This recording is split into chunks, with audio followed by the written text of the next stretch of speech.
Success isn't what makes you happy. It really isn't. Success is doing what makes you happy and doing good work and hopefully having a fruitful life. If I felt like I've done good work, that makes me happy. The success part of it is all gravy. Philip Seymour Hoffman was born on July 23, 1967 in Fairport, New York.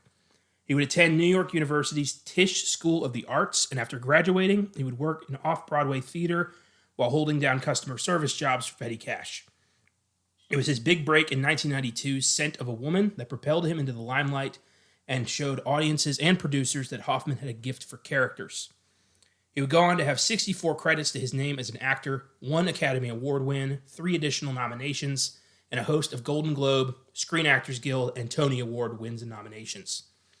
In 2006, he revealed his longtime struggle with substance abuse, namely alcohol and heroin. He had kicked drugs at age 22 and remained sober for 23 years until a sudden relapse in 2013 led to his admission into rehab for 10 days, and he was found dead on February 2nd, 2014 at age 46, with a syringe in his arm and 2 packets of heroin beside him. The loss of Hoffman was felt throughout the industry and still hurts today, as we remember his monumental contribution to film and reflect on the incredible work we would have gotten had we not lost him so soon. Today, on our 50th episode, we dive into the considerable catalog of Hollywood's greatest character actor, Philip Seymour Hoffman. I'm Connor Eyzaguirre. And I'm Austin Johnson. And this is Filmgazm.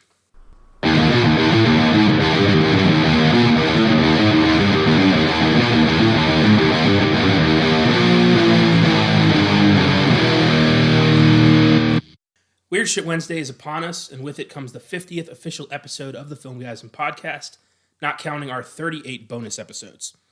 We wanted to do something special for both of us, so we chose one of our favorite actors, Philip Seymour Hoffman. We started prepping this podcast back in November of 2019 as we had 20 films to watch and we didn't want to cram it. I'm proud to say that both of us made it through all 20 films, which means we'll be leaving no stone unturned here. We won't be going into every film that Hoffman was involved in, just a selection of the ones that we believe are the most significant for his growth as an actor. If there's any favorites of yours that we missed, feel free to reach out to us on YouTube, Facebook, Twitter, Instagram, or email at filmgazm@gmail.com, and we'll do a rewind update on that film. Same goes for Vincent Price, Roman Polanski, John Wayne, Quentin Tarantino, and the Coen brothers. We appreciate any and all feedback. And we've done a lot of highlights. Yeah, a lot of big names there. Yeah. Crazy. Before we dive into Hoffman, I've got 2 updates for you on the rewind. First up, an update for episode 9, Saw. The trailer for the new Chris Rock-led Saw flick has been released. The film is titled Spiral from the Book of Saw. The film stars Chris Rock, Samuel L. Jackson, Marisol Nichols, and Max Minghella, and is being directed by Saw franchise veteran Darren Lynn Bousman. It's set for release on May 15th of this year. I think it looks interesting, but time will tell if this entry brings the same grisly charm that the Saw franchise has become known for. Have you seen this trailer? Yes. What are your thoughts? Yeah, I saw this trailer when I saw Birds of Prey. I don't know. I'm gonna probably see it because I like that franchise a lot. I like some of their input. Yeah. But this looks like out of Chris Rock's wheelhouse, like for a reason.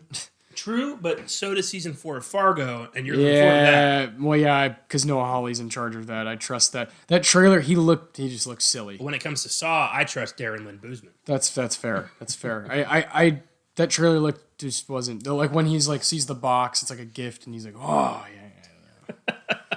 Here we go, and then Samuel L. It's gonna be fun, I'm sure. I'll see it because we'll cover it here. You want to play games, motherfucker? We'll do a podcast on it for sure, but yeah, I'm not looking forward to it. I'm very much looking forward to it, but I'm bummed that it's not coming out in October. October's been that a Saw tradition. That too worries me, and I'm 8 movies. I'm also not a huge Max Minghella fan. I don't really know who he is. Well, he's in Social Network. He's in The Internship. I don't know. I don't know the name, so I've got no ill will as of now. I'm sure when I see his face, I'll remember him something. But, I'm excited they're doing something. They're not just leaving the franchise to die. They're not straight up rebooting it, I think. I want Tobin Bell to be involved. Maybe he is. They're just not telling us. Yeah. Who knows? Saw's always been kind of weird, and this looks no different. So we'll see. True. Next, an update on bonus episode 34, Parasite. Parasite has made history as the first foreign language film to win the coveted Best Picture award at the Oscars this past Sunday. Woo! In addition, Parasite also took home Oscars for Best Original Screenplay, Best Director, and Best International Film, and it certainly deserved all of those awards. Yes.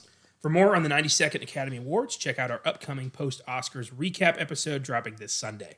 Suffice it to say, we enjoyed the show, and we're very happy Parasite took home the top honor. Yeah, that was really cool. What a moment. Something I'll never forget. Yeah. Something's going to change the game. Yeah, I think a huge percentage of people just were like, yeah, it's 1917. That's what the Academy does. They, this is like a classic good movie, filmed really well, and it's about war. And no, they went with like the kind of a little bit more obscure. I do foreign feel film. like a bit of a heel for using an entire episode saying, 1917 is going to win with absolute assurance. We both thought it was in the bag. Yeah. Yeah. Way to go. I wouldn't have been upset with any of the 9, but Parasite's like the coolest possible outcome. Yeah. Guy, love that movie. Watched it that night right when I got home. Just stellar. Even better on a rewatch. It's just. Oh yes. Especially the little things you notice. Yeah. I showed it to my family, all of whom had never seen it. Yeah. And it kind of discounted it because they didn't know anything about it. And I had to convince them, like, you got to see this. And the whole time they were like, whoa. Yeah. Wow, they were laughing. They were freaked out. Yeah. It was cool. And at the end, they were all like, this was great. It's that kind of movie. Yep. So awesome. Yeah, it's something I will be talking about forever. People will talk about forever. And now it's cemented in history and time forever because when you look on the internet and you go down the line of Best Picture winners, you're going to see, Spotlight, Shape of Water, Green Book, bam. Parasite. Yeah. Parasite. Fantastic. So cool. That is it for the rewind. And as I said, we'll be talking in depth about the Oscars this Sunday. Yeah, I need some time to actually think about it because a long show is 3 hours and 30 minutes. Mm-hmm. I need to think about. I've been trying to think in my head what's an ideal Oscars? What is my ideal award show? Because some of it's just there's always one or two moments. There's those kind of lulls. Need to be there. Yeah, and you're like, I want this to be awesome because I love it, and I watch it every year. It almost feels like they're filling time sometimes, which doesn't make sense because it's a 3-hour show. Well, but then they do stuff like I wanted to point out they left out in the memoriam. Yeah. Sid Haig, Sid Haig didn't make it. What are we doing? What are we doing there, Yeah, that was annoying. I didn't like that. Yeah, you leave people out. That's hard, and that's why didn't you have time for that when you're adding 19 musical performances? Yeah. We'll save it. We're gonna get into that. Yeah, exactly. We need time to we definitely really, got shit to say. I think I'm gonna watch them again too, just to kind of. Because I was so amped about Parasite winning that I forgot about the rest of the show. I was just like, yes, it doesn't matter. Nothing else matters. I kind of want to go back, watch all the speeches again, do that whole bit. Yeah. I know Joaquin's was rather, it was pretty, he rambled quite a bit, but he got some points across. He rambled a lot less than Renee Zellweger did. Yes. We'll definitely get to that. He actually had something to say. Yes, he did. I wish it would have been a little more focused, a little more honed in. Because there were a couple times, but then he finished it off great, So yeah, we'll get to all that stuff. It's gonna be fun. So, prior to this episode, you were already a massive fan of Philip Seymour Hoffman, correct? Yeah, as big as it can get. Right on. Was there anything that we watched for this that was a first time watch for you? Yes, Jack Goes Boating, and The Savages. Both of those were my first time. Interesting. That's it. That's it. Fuck. Yeah. You've seen 18 out of the 20 before we did this. That's insane. Well, 5 of them are Paul Thomas Anderson movies. True. Very true. Yeah, That's crazy. I hadn't seen most of them. This was I know, very rewarding experience for me. But you have a connection to him because he's worked with the Coens. Yeah. The ones that I have seen, I adored this guy for years. Well, that's what he's done. You can study him if you want, and that's what I suggest people should do, because he takes nothing away from any movie. No. The movie might not be great.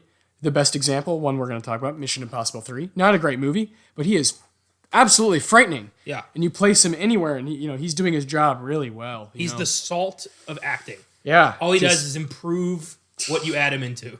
Yeah. Dude, he's amazing. He really is, and I actually love him.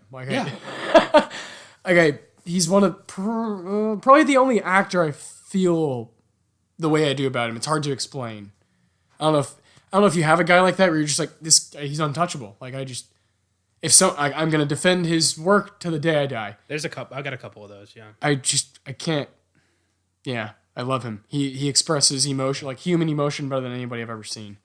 Yeah. He did everything. He did everything, including playing a heroin addict. He did everything on the screen. He did everything on the stage. You know. This man never phoned it in, not even once. Even in his like weird comedy appearances, he was still like the best part. Yeah. Like we're not gonna. It's not on our list, but Along Came Polly, for instance. Yeah. His role as Ben Stiller's weird friend, Splendid. Is hilarious. He steals the whole movie. Splendid. Yeah. That's where I first heard the term "sharded." Thank you, PSH. Thank you for giving me that early in my life. Yeah. Yeah, man, he's great. Yeah. So, what were the ones that you were like? Obviously, you're really attached to Lebowski. What else are you really attached to going into this project? Red Dragon. Yeah, for sure. Of course, that's been a long time favorite of mine. I had watched Punch Drunk Love prior to the podcast because you had recommended it. Yeah, and I couldn't believe it. That was so great. Did you just tell me to go fuck myself? That's not good. He's the best at freaking the fuck out. Yeah. And he says the word fuck better than anybody else. His face turns red faster than anyone on the screen. He can look fat and skinny at the same time. He's clear. He's like, one of my favorite quotes ever is on Space Jam when Bill Murray says, Larry Bird's not white. Larry's clear. Larry's clear.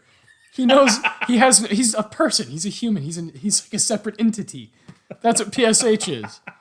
He's this guy. He's just this chameleon from, I would say, like the transformation from Scotty J to Lancaster Dodd is like, come on, man. Hard to believe it's the same man. Come on, it's 20 years. Not even. It's not. It doesn't even seem right that a guy could go to those places in that span of time, like every single year.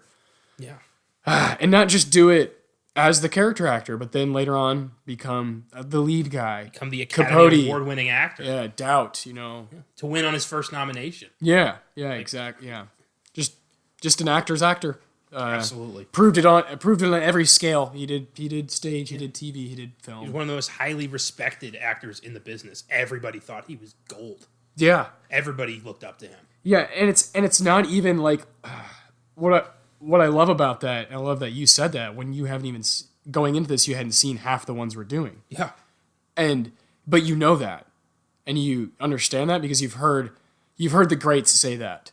It's not your everyday fan who's like, Philip Seymour Hoffman's my favorite actor, Yeah. Because he's not in big giant blockbuster compared to movies. some of the other episodes we've done, like John Wayne, for instance. Yeah. I had heard for years that John Wayne was this legendary actor, this hero. Yeah. I watched his movies and I learned about him, and that's very much not the case for me. Oh, it's not he true was at a all. prick, and Yeah. he was a bad actor. And I heard that same thing about Philip Seymour Hoffman, and that was real. He really was an amazing actor with an incredible filmography. An artist. Who was respected by every actor in Hollywood.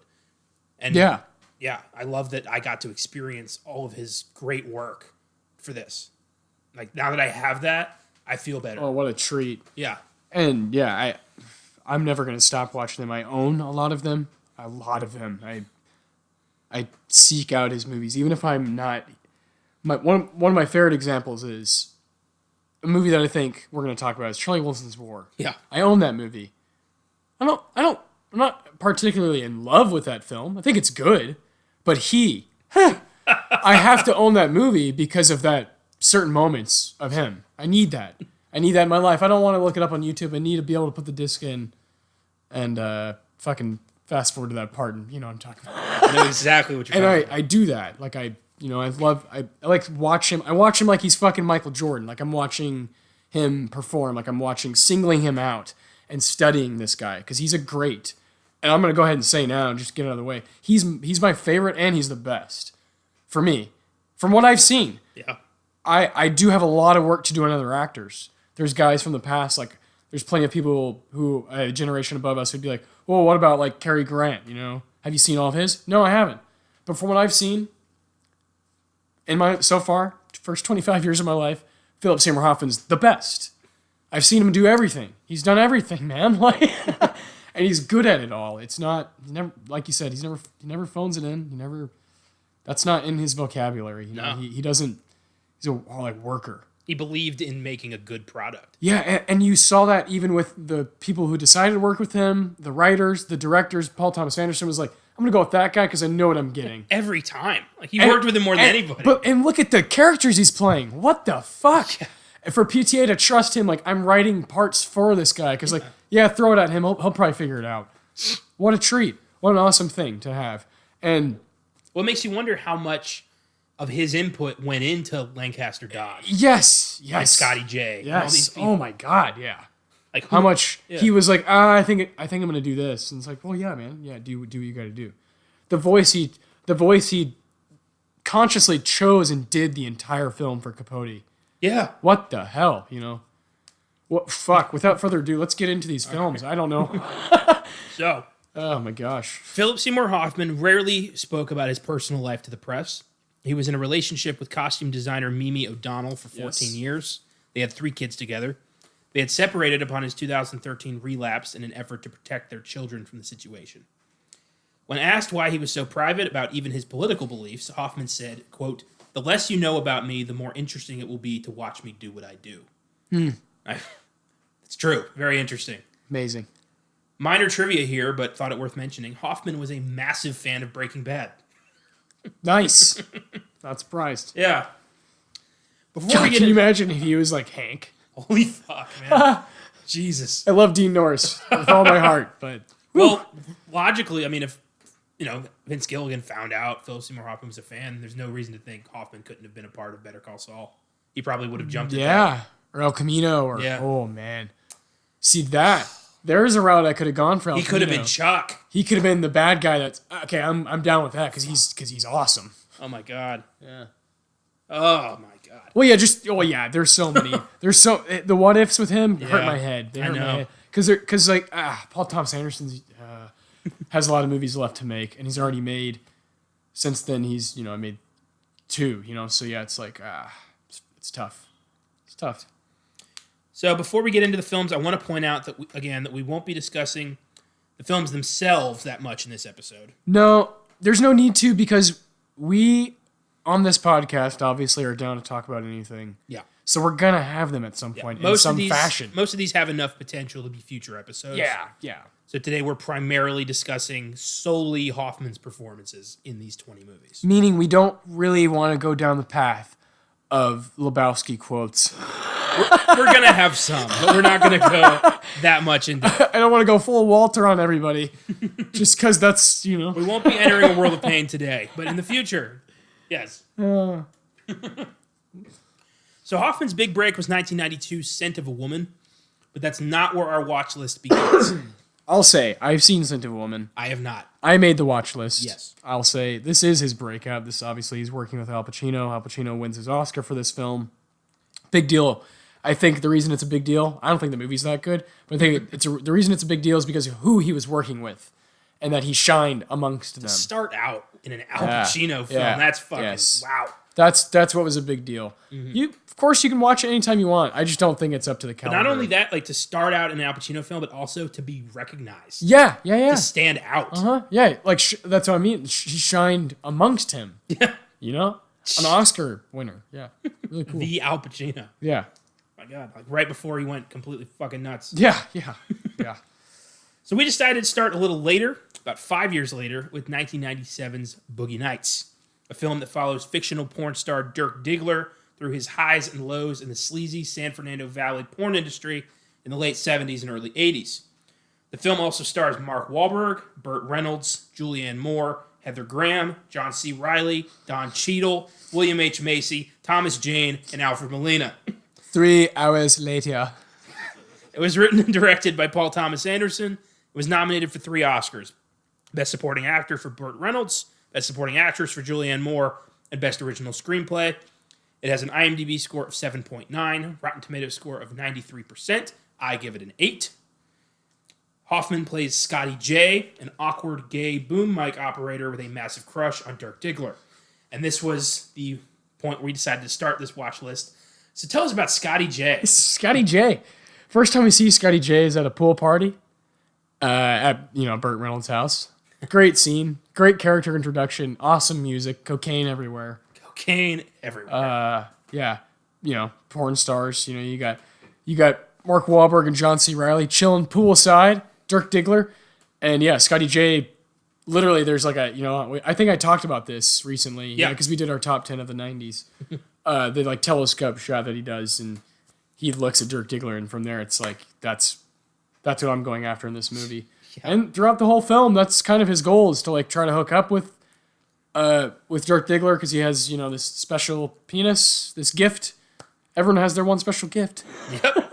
And sometimes it's like a 13-inch cock. So yeah, and Scotty J is, he's after it. Yeah, determined. Very determined. And of course, we're gonna highlight the scene at the New Year's party. Yeah. Scotty J buys a new vehicle, very nice car that he wants to show to Dirk Diggler, of course, because I'm gonna start calling him Eddie Adams, because he's like, "Do you want to see my car, man? I got this new beautiful car." And comes out, they look at it, it's just them two, and it's out. It's nighttime and New Year, so everybody's been drinking, and he just tries to kiss him. Yeah. And Mark Wahlberg's like, "What the fuck, Scotty?" Freaks out. Really good acting from Mark Wahlberg. Yeah. And he, storms off, and he's, "I just want to show you my car, man." And then he gets into the car, and he tries to play it off with like, "Oh, I'm just really drunk. Don't pay attention." And then PSH turns it on. Yeah. And this is the whole turning point of the entire movie, is that night, the New Year's party. Because we have that moment where it's like denial, rejection. You're not quite with us. You're not quite amongst us, even though you're in us. You're like in our group. You're not you're not in the 1%. Yeah. You're not Dirk Diggler. You can't. Come on, man. You stand behind the camera. You can't kiss me. Yeah. Which later in the film, Dirk Diggler would have kissed him for something. Yeah. You know what I'm saying? Mm-hmm. Watch that movie a lot now. And these characters, like they're all there for a reason, very much so. And Scotty J's in his car. And yeah, Philip Seymour Hoffman, just turns on it like a switch, and starts acting. Well, no, he like stops acting and becomes something else, and he keeps saying, "I'm a fucking idiot. Yeah. I'm a fucking idiot." He becomes a sad, lonely gay man in a world where if you're openly gay, you're gonna be turned down by jobs and especially in this industry. And people, yeah. And people are gonna turn away from you. And he took a chance, and it backfired on him big time. He took a chance on the hot shot, the big time, yeah. And now he hates himself for doing that. Yeah. Oh yeah. And all of that comes through with just one line repeated over and over again, alone in a car. I'm a fucking idiot. Incredible. Unbelievable stuff. Then yeah, again that begins the snowball effect in the film. And then William H. Macy famously shoots himself. Yep. And then the film just turns upside down. And PSH comes up again, and he's just his hair. Like that kiss was the kiss of death. His hair, in this movie, Scotty J. His outfits. Oh my, he looks great, man. Super small tank top. Yeah. He looks like a kid in a candy store. Just like, hey man, yeah. So goofy. When he's shopping with John C. and they're like looking for like real expensive shirts and pants, he's just a joy to watch. And then he does that, he turns it on, and you're like, it just makes me weep. Because I'm there. He convinces me. And what a place to start, because yeah, this is the beginning of his Paul Thomas. He was in Hard 8 as well, and then this is the beginning of his Paul Thomas Anderson relationship. Yeah. And what a tandem it was. Ooh.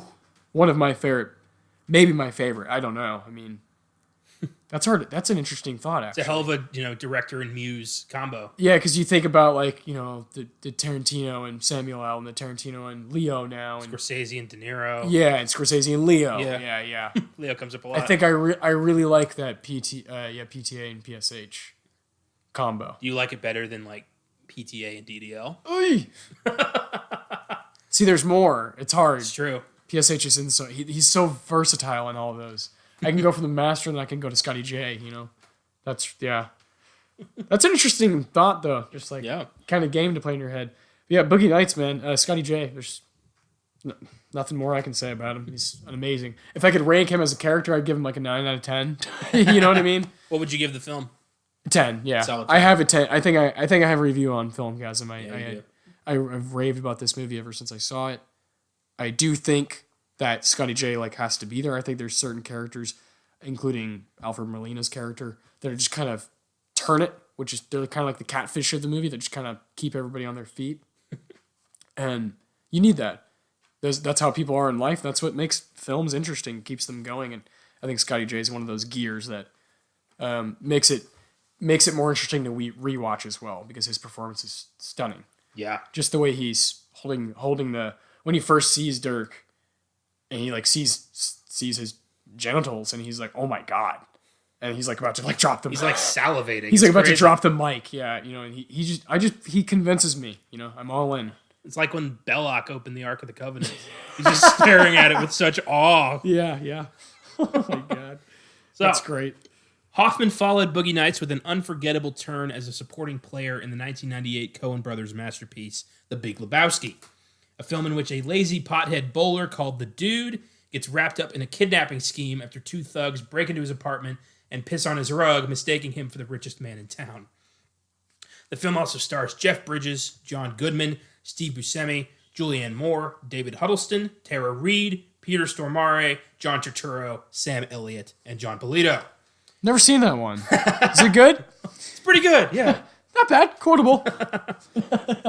IMDb score of 8.1, Rotten Tomatoes score 82%. Easy 10 for me. Yeah. We've talked about this many times. Not even close. And PSH. Yep. Geez, the wolf. Hoffman plays Brant, the overly emotional and dedicated assistant to the Big Lebowski himself. And it's another scene-stealing performance. Yeah. He's just this bootlicker dude. His face. The way he moves his glasses, yeah. I'll suck your cock for $1,000. That's marvelous. My favorite moment, though, is when the Big Lebowski's in seclusion and he's going, strong men also cry. And it looks back and Brant is like holding back tears, looking down at the floor. We should all be so lucky to have a manservant like that. Oh, my God. Oh, man. When he's showing the dude all of the Big Lebowski's various awards. And he's so excited. He's so happy to be showing off somebody else's awards. Somebody else's work. It's such a great little part. Makes me wish that he'd worked with the Coens a lot more. Oh, man. Who knows? Yeah. Who knows? Lebowski. The fact that we haven't done this as a full episode yet is criminal. We got to get on that. We just haven't found an opportunity, but we will. I can't wait. We will. Brant. Yeah. Brant is awesome. He's on the screen for like 8 minutes. Who is this gentleman, dude? Who am I? I'm a fucking veteran. He's. Oh my God. Yeah, and he's like he's telling the dude to not touch everything. Smiling, yeah. Oh man. Tell you the truth, Brand, I don't remember most of it. Beautiful. What a film. What a performance. Yeah. Had to put that one in there. Yeah, of course. It's essential to his growth as a performer in the late 90s. Yes. And becoming like a master character actor and working with the best directors in the world. From 97 to 99, the guy had a hell of a stretch of just bit parts. Yes. And he made the most of those bit parts. Yeah, he's like, in basketball, they always give out the sixth man award, the guy who comes off the bench and is really effective. And that's kind of what PSH's role is. He's like, I'll be just as good as someone who started and got an hour of runtime with my 20 minutes. I'll make sure. Yeah. I'll make sure that mine is just as effective. That you remember my time. That's like always true with these. That's perfect. Next up is another masterpiece from Paul Thomas Anderson, who is going to come up a lot in this episode. Yeah. It's his 1999 magnum opus, Magnolia, which tells the story of several strangers as they search for meaning in their depressing lives over the course of one day in California. The film also stars Tom Cruise, Julianne Moore, William H. Macy, Philip Baker Hall, Jason Robards, John C. Reilly, Melora Waters, Jeremy Blackman, Michael Bowen, Melinda Dillon, Alfred Molina, Ricky Jay, Felicity Huffman, and Henry Gibson. It was nominated for 3 Oscars, Best Supporting Actor for Tom Cruise, Best Original Screenplay, and Best Original Song for Save Me by Amy Mann. IMDb score of 8.0, Rotten Tomatoes score 83%. I give this an 8. Hoffman plays Phil Parma, nurse to the dying millionaire Earl Partridge. And this is all yours, man. So Earl Partridge is played by Jason Robards, who passed away right after Magnolia came out. What a cool... he got to work, with PTA and PSH and have conversations, and then the conversations that Robards had with PTA became what happened plot-wise in The Master. Yeah. Which is really cool. And then having PSH acting in the film Magnolia, which is my favorite movie of all time. I can't say enough about it, but I'm going to talk about PSH. Phil Parma is his nurse working with him. This character is also dying, just like Jason Robards was dying in real life. This is one of his most subtle performances. Yeah. One of his most underrated because it is so subtle. It takes focus to really understand what he's doing in the film. But in particular, there's one scene I really like where he's on the phone he's getting a delivery, and he's asking for cigarettes, and he's asking for this or that, and they're like decoys. And then he asks for magazines, The Hustler, and this and that, because he's looking for ads to find Earl Partridge's son, who is played by Tom Cruise, Frank T.J. Mackey. Respect the cock. Tame the cunt.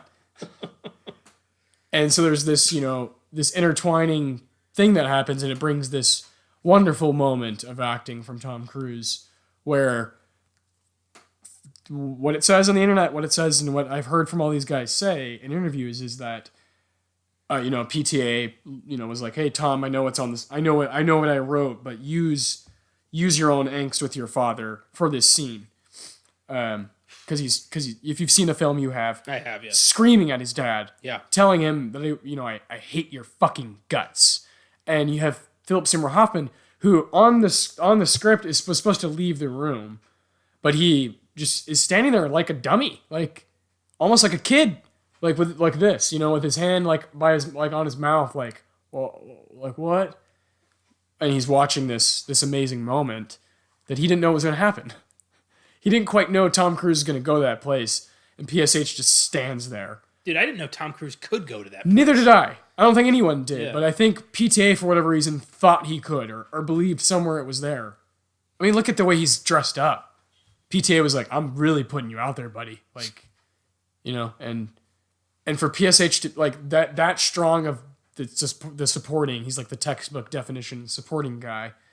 For him to just stand there, no, I'm not going to leave. It'd be cool if I'm in the frame, just kind of shook. Because he's the only one we relate to. Yeah. Because the dad, Jason Robards, is just getting annihilated. And he's dying. He can't say anything. He can't defend himself. No. And Tom Cruise is just going in on him, So there's nowhere for us to look. He fills the audience. Yeah. Yeah. Phil Parma is us. And he's really us for me in the whole film. Because we're just kind of like, he's the only one that's like kind of thinking, Everybody else is so fucking everyone else agitated. They're reacting. Yeah. He's thinking, yeah. He's contemplating. It's a great film, and I've seen it, plenty of times now. And he's a guy when I rewatch, I'm like, ugh, this guy's skill is beyond measure. And this is like a subtle performance, but had to throw it in there. It's my favorite movie. Again, the PTA, they clearly have a connection. Yeah. He goes from they bring out the best in each other. Yeah, he goes from the Scotty J to this. It's really cool, amazing. What an awesome Scent of a Woman. Boogie Nights, Big Lebowski, Magnolia. Come on. And then now what we have next? What do we have? Mr. Ripley? Yep. 1999 was a strong year for Hoffman, as he also appeared in the haunting crime thriller The Talented Mr. Ripley, in which a con man named Tom Ripley takes on the identity of spoiled rich kid Dickie Greenleaf in order to live a lavish lifestyle. But as the lies start catching up with him, how far is Tom willing to go? The film also stars Matt Damon, Jude Law, Gwyneth Paltrow, Cate Blanchett, Jack Davenport, James Rebhorn, and Philip Baker Hall. It's a remake of the 1960 French thriller Purple Noon, and is based on the novel by Patricia Highsmith. It was nominated for 5 Oscars: Best Supporting Actor for Jude Law, Best Adapted Screenplay, Best Art Direction, Best Costume Design, and Best Original Score for Gabriel Yared. IMDb score 7.4, Rotten Tomatoes score 83%. 8 from me. Hoffman plays Freddie Miles, an obnoxious jazz enthusiast who befriends the real Dickie Greenleaf, leading to some vicious resentment from Tom Ripley. Freddie Miles. Such a weird, annoying guy. Don't you just want to fuck everything once? Just to see what it's like? But the confrontation when Freddie knows Tom's lying about Dickie not being in town. Yeah. And that bit right there is maybe my favorite part of the film. Oh, easily. You keep wondering who's going to go off first. Yeah, when people talk about the most rewatchable scene being the boat scene, fuck no.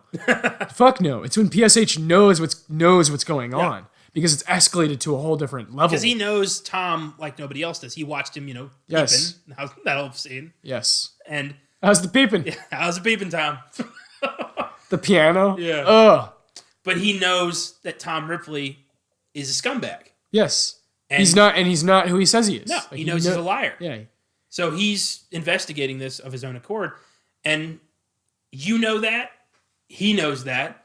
You know that he knows that. Yes. Everyone knows exactly what's being said here. Classic cinema. Like, everything's on the table. Here we go. It's like a one-act play. It's crazy. It's brilliant. And PSH, like, who better in that environment? Oh, boy. And then he gets his skull bashed in because he Yes. Pushed too far. Yes. I love it. Perfect. Love that scene. I'm glad I got to revisit this movie. Me too. Because I saw this for the first time about 5-6 years ago, and I didn't appreciate it that much. Thought it was a little boring. And I decided to rewatch it again for this, and I liked it way more. Yeah, so I felt the same way, but remember I did, because I felt so strongly about 2019, and I was like researching, the 9s are cool. Yeah. And I did 1999, and so I rewatched some 99 films, and this is one of them, and I was like, damn, I really like this. And it snuck in, it was my number 5. Boy, oh boy. I love every performance, but yeah, he's doing so much with so little. It's absurd. That scene is awesome. Definitely, yeah, I whenever I talk about the film, that's what I talk about. Is that, how's the peeping?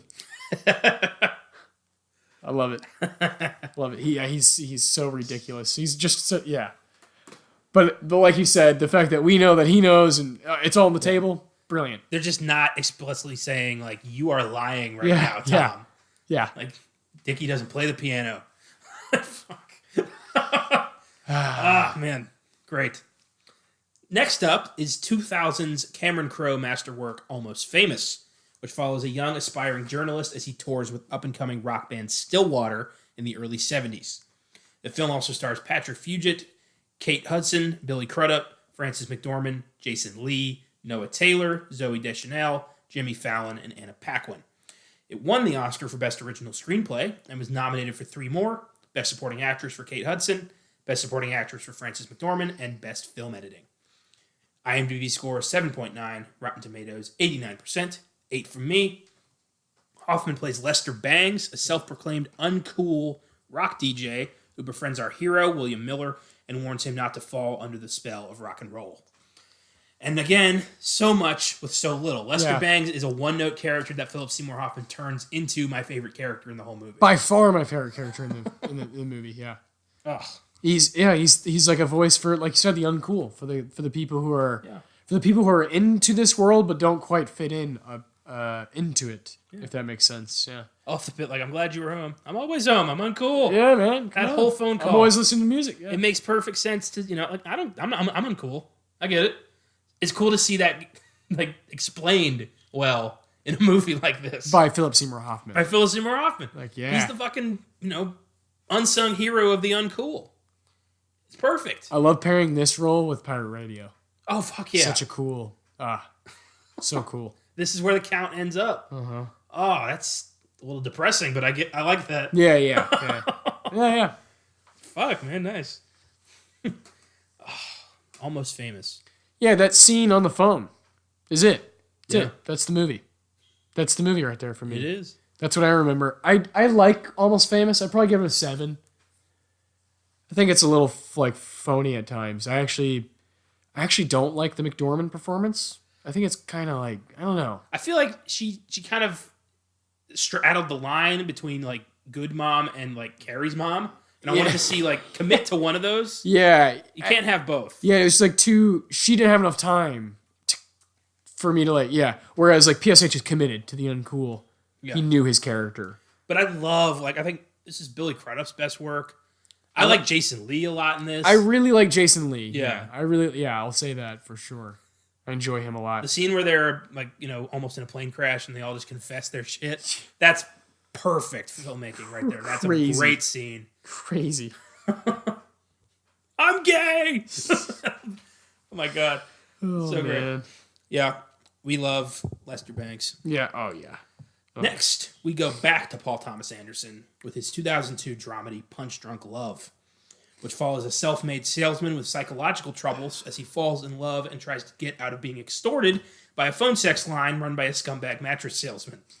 The film also stars Adam Sandler, Emily Watson, Luis Guzman, and Mary Lynn Rockschub. IMDb score 7.3, Rotten Tomatoes 79%. I give it an 8. Hoffman plays Dean Trumbell, the piece of shit mattress salesman who also runs a phone sex line to extort rich businessmen. Yes. And this is one of his most hilarious roles and maybe his sleaziest. Yeah. The phone call with Adam Sandler is the entire fucking movie, and it's beautiful. Yeah, this movie, I love Punch Drunk Love. Lots of pudding involved. Yeah, for no apparent reason other than like he's trying to get airline points. Does he ever get those points? Yes, he does. He does. Good does. for him. Good for him. He does. Oh my God. But yeah, you're right though. That is like the most epic. Watching Adam Sandler in 2002, mind you, Yeah. and PSH just screaming at each other, Yeah. and Adam Sandler says, "Go fuck yourself." I'm gonna fuck myself. He's taken aback by that. Like, whoa, did you just say? And he's like, did you just tell me to go fuck myself? Yeah. So, that's not good. And they exchange, Screaming shut up, shut up, shut the fuck up. Shut up. Just over and over again. It's fucking brilliant. My God. How much of that do you think was scripted and how much PSH just threw in there? I don't know, but once he got going, it was probably so much fun. Shut. And then at the end, when Barry goes to confront him, and he just gets like, okay, well, yeah, his true colors come out. But then he tries to have one last jab at him, and Barry runs right back in there, and he's like, no, I get it, we're done. I love him. He's a dog on a leash who doesn't know what to do when the leash comes off. Oh my gosh. I love it. Yeah, this was a fun watch. Punch Drunk, is wild. It's a weird movie, and it's sad at times, but it makes you laugh. Yeah. For sure. I'd say so. Well, I like when Adam Sandler breaks the glass at his sister's house. Jesus. There's just so much pent up anger in this movie. Oh yeah, big time. I honestly never thought Adam Sandler had this kind of performance in him, and then you see this, and then you watch Uncut Gems, and you're like, "There's an actor in there." Yeah, what's really cool is he did this with of course Paul Thomas, and then Adam Sandler. He was in 2017. He was in Meyerowitz Stories with Noah Baumbach. Yeah, and then Uncut Gems with Softy. It's like every so often he's working with like an auteur or like someone who's out there, and can we get that a little more often? Yeah, I'm okay if you want to make your money, man. I know he likes to work like a lot, and he wants to be in a lot of stuff, and he's like addicted to working. But there's only so many Jack and Jills I can take. Yeah, it's like, can we get like 1 out of 3? Yeah. Because I feel like we get 1 out of 10. Yeah. More so. We get so many shitty Netflix movies. Yeah. Then we get, occasionally Uncut Gems. Yeah, no, I love Billy Madison. I love Happy Gilmore. Oh, his 90s stretch was awesome. But since like 2000 whatever, like Don't Mess with the Zohan, all that. Yeah, After I think Chuck and Larry is the one where he just stopped giving a fuck. Yeah, goes downhill from there. But then you have the random gems like this, and Uncut Gems. Fantastic, and PSH just enhances it. He's a flavor enhancer. Lord Almighty, God, yeah. Again, watching two guys like that just scream at each other. It was, like you said, it had to be improvised. A lot of that had to just be like, guys, have fun. Have an aggressive conversation on the phone. Shut. Yeah. I need to count how many it is just to get it down. The rage in his eyes. Yeah. He wants to punch His through the hair, goddamn phone. his hair is incredible. The blazer, the button down, his belly just a little bit over. Perfect. I believe it. I believe that this guy would totally sell mattresses, you know? And run a phone sex line to blackmail people. Yes. Why not? Yeah. Hoffman followed that with his first real horror movie, 2002's Red Dragon. Here we go. The third installment of the Hannibal Lecter franchise that tells the story of how Lecter was caught by FBI agent Will Graham, who now needs his help to catch the elusive and sadistic Red Dragon. The film also stars Anthony Hopkins, Edward Norton, Ralph Fiennes, Harvey Keitel, Emily Watson, and Mary Louise Parker. Not bad. The film was directed by Brett Ratner and is based on the novel by Thomas Harris. IMDb score 7.2, Rotten Tomatoes score 68%, 8 from me. Hoffman plays Freddie Lowndes, a tabloid journalist who gets captured by the Red Dragon and tortured as a message and a threat. Yeah. And holy shit, is that one of the scariest scenes of my childhood. I had nightmares for weeks when Freddie gets tortured by the Red Dragon. Yeah. Still do. And revisiting it had been a while for me. Wow. He plays such a sleazy piece of shit, but then I love when he gets captured, it's because somebody's parked in his spot. Yeah. He's like, hey, asshole, you see the sign? And he gets drugged. Oh, my God. Jeez. He wakes up glued to a fucking chair, like an old wheelchair. And they really glued him. Like, PSH was like, yeah, glue me to the chair. Unbelievable. That's commitment right there. Jesus. And just, you can feel the fear in the room, the tension of like, oh my God, he got me. I'm trapped. Alvy's like, I don't know who you are. I don't know your name. I don't know what you look like. Just let me go. I won't say a word. Unsettling as hell. Oh my God. And then he fucking bites his tongue out. So unnerving. Lights him on fire.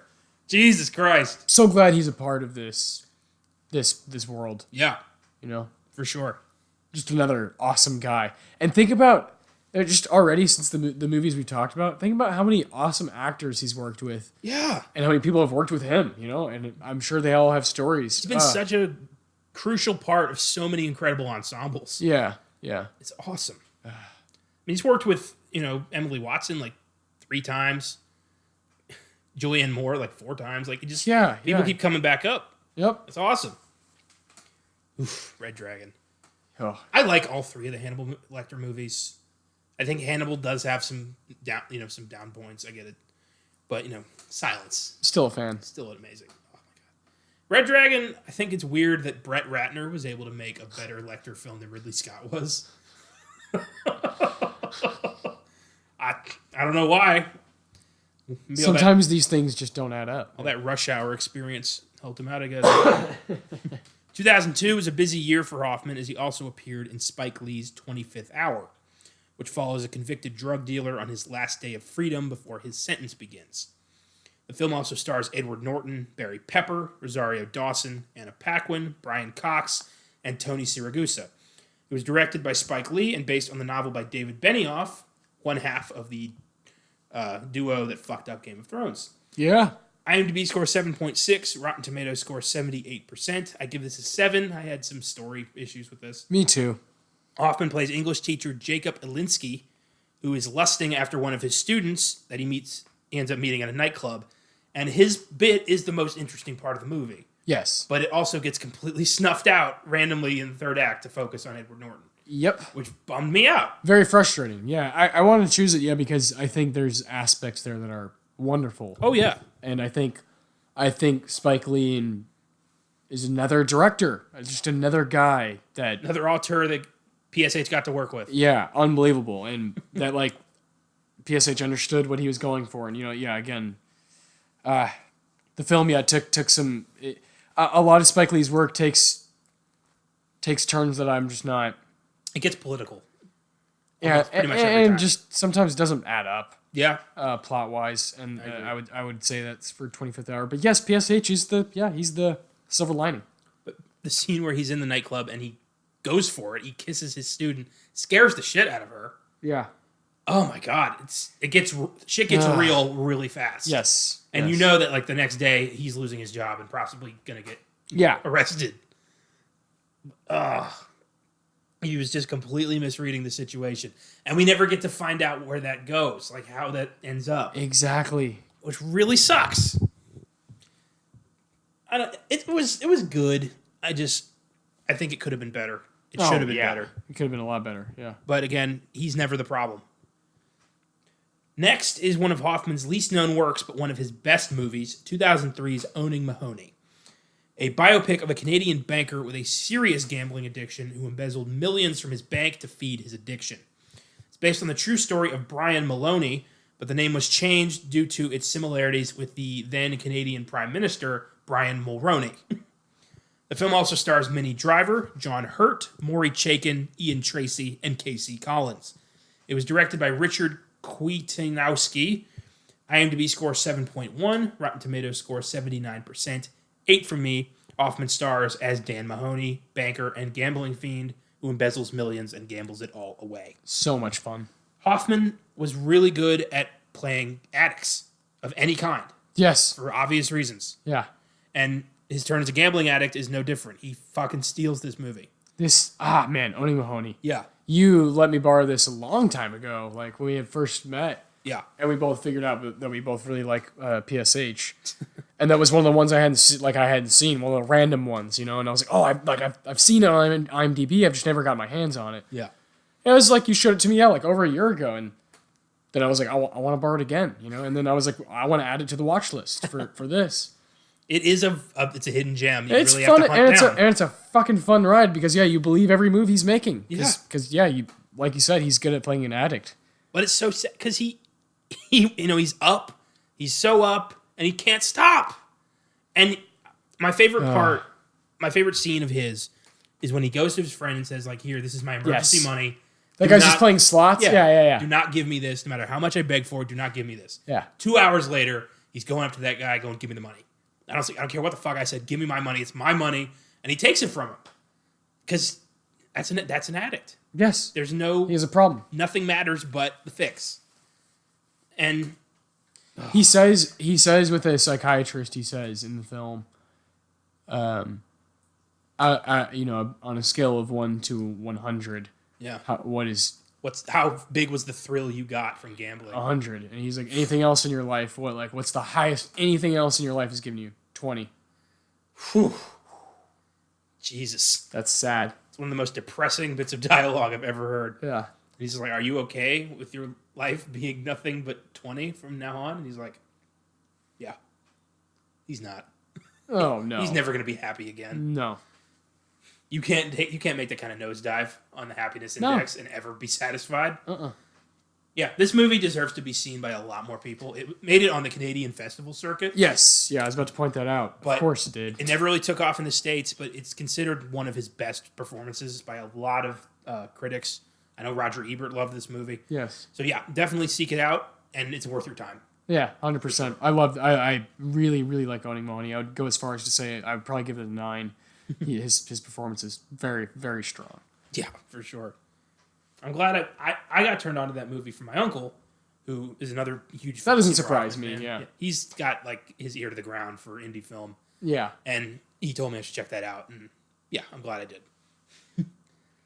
Hoffman followed that with the film that would land him Oscar Gold, 2005's Capote, a biopic of famed author Truman Capote during the time that he researched and wrote his true crime novel In Cold Blood.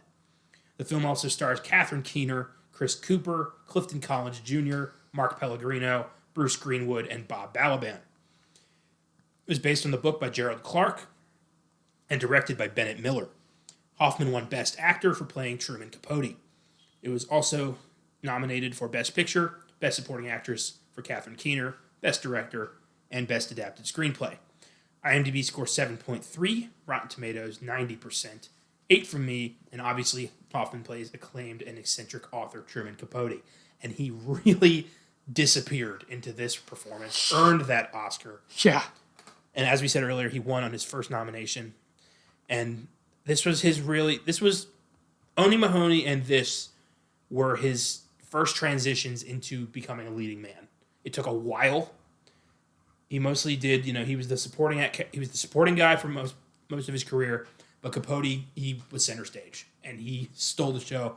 He stole that Oscar. Like, it was crazy. There's no way in hell anyone had a chance. Yeah, no, he completely changed his voice, his mannerisms. He became Truman Capote. Yeah. He became Truman Capote like same way like Christian Bale became Dick Cheney. Same way Matthew McConaughey became Ron Woodruff. That kind of style, just voice, mannerisms, body, hair, glasses, outfit. But even beneath all that, that PSH intensity is still in there. Oh yeah, especially the scene where he confronts Clifton Collins Jr. and Mark Pellegrino right before their execution. Yeah. And he's falling apart. He's horrified. He's crying, saying like, "I did everything I could," and he wants them to know like, "I tried to save you," and he's so devastated. And I think that's the scene that got him the Oscar. Yeah, it's unbelievable. That's the one they showed. Yeah, it's heartbreaking. Yeah, wonderful film. Who is he up against? I think, let me look it up. Joaquin Phoenix for Walk the Line. I remember that. There you go. David Strathairn, Good Night and Good Luck.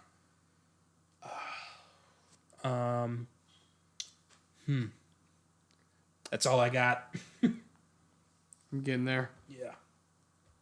It was a phenomenal role. Bennett Miller, another name who would go on to do, like, he'd become really good at biopics. Yeah. Did you ever see Foxcatcher? Foxcatcher was crazy. It's a wild movie. Insane story. And then, of course, Moneyball. Like, he's good. Bennett Miller's good. So. Yeah. Yeah. You had them all. You said Joaquin for Walk the Line. Yep. And you said, what was the other one you said? David Strathairn. Okay, and then there's two left. Okay. One of them's obvious. And could have won, actually. Like, is close. Like, it's competitive. But then there's another one that's like, nah. Terrence Howard, Hustle and Flow? Yeah, no. Yeah. But then there's another one. The other one. Fuck. Also deceased. Heath Ledger, Brokeback Mountain. Yeah. Yep. And Estelle Mar. Yeah. Damn. Yep, that was his only real competition that year. Those two, yeah. But I'm surprised. I mean, the Oscars have had a tie before. Mm-hmm. This could, for me, that would have been one of the times. Yeah. Jesus. That's tough. I just think when you play a real life author and hero to a lot of people like that so perfectly. Well, I think that's, a lot of biopics win acting awards because there's something to compare it to. Yeah. You can see like, oh, they became that. Yeah. Whereas, a fictional character, it's hard to really base. Well, and we get to like celebrate Truman Capote's life because of that movie. Yeah. Yeah. Yeah, it's tough, but yeah, I love both of them. Before watching that movie, I had no idea he was good friends with Harper Lee. Yeah. Which is crazy. Yeah. Next is one of Hoffman's rare blockbuster films, but a performance that was too good to leave out. 2006's Mission Impossible 3, the third installment of the epic franchise that sees IMF agent Ethan Hunt come out of retirement to stop a dangerous arms dealer from getting his hands on a powerful weapon. The film also stars Tom Cruise, Michelle Monaghan, Billy Crudup, Ving Rhames, Lawrence Fishburne, Maggie Q, Jonathan Rhys-Meyers, Simon Pegg, Kerry Russell, and Eddie Marsan. It's part 3 of the ongoing 6-part franchise based on the 1966 to 1973 TV series Mission Impossible. It was directed by J.J. Abrams, which caused him to leave the series Lost in the hands of Damon Lindelof, which changed the direction of the show. IMDb score 6.9, Rotten Tomatoes score 70%. 7 for me. I think, other than PSH, this movie's kind of a drag. Hoffman plays the sadistic villain Owen Davian, a ruthless arms dealer who completely dominates the movie and scares the absolute shit out of me. This movie kind of sucks. Yeah. But, oh, fuck. PSH, like, I'm going to find her. He's horrifying. And I'm going to hurt her. He's a goddamn demon in this movie. He is crazy. It's, pure evil. It's frightening. Like, unlike any villain in this franchise, like, he makes things really, like, way too real for us. Yeah, like, I want him in the movie the whole time. Yeah. Because all the other stuff is not good. It's like Anton Chigurh showing up in a Bond film. Like, not Javier Bardem, but that character. Yeah.